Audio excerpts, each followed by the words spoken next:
Mississippi Black Caucus lawmakers want Governor Phil Bryant to hold a special session regarding the state flag. The tragedy in Virginia over the weekend is prompting the call for action. Now, rather than waiting until January, our Jory Talley joins us live in the studio with more. Mississippi's state flag has been an ongoing debate for many years, and when protests like the ones in Virginia take place and involve hate with Confederate flags, it brings it home for some Mississippi leaders. State leaders and voters all have different opinions on the flag. So when is it time to do something about it or move on? Here's what these two representatives have to say about it.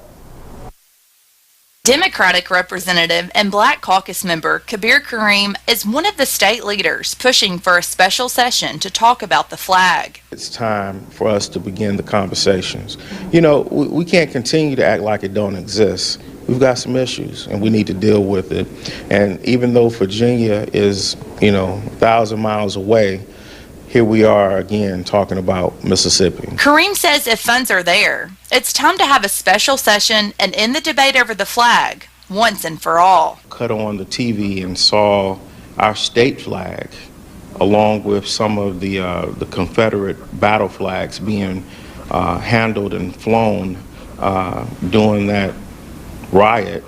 It just made me cringe. Republican Representative Gary Chisholm shares Kareem's attitude towards the Virginia protest, but has a complete opposite view when it comes to the Mississippi flag. I hate that these hate groups have appropriated our flag and using it in such a way, but that don't mean that we've got to change ours just because some hate groups use it.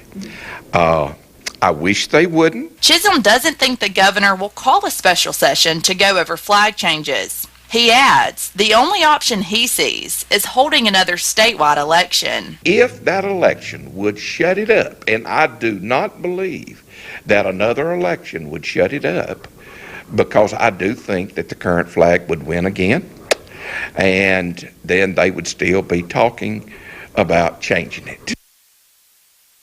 Governor Phil Bryant has stated many times that any changes to the flag, that if any changes should be made, it should be up to the voters. A referendum in 2001 came out in favor of keeping the current flag.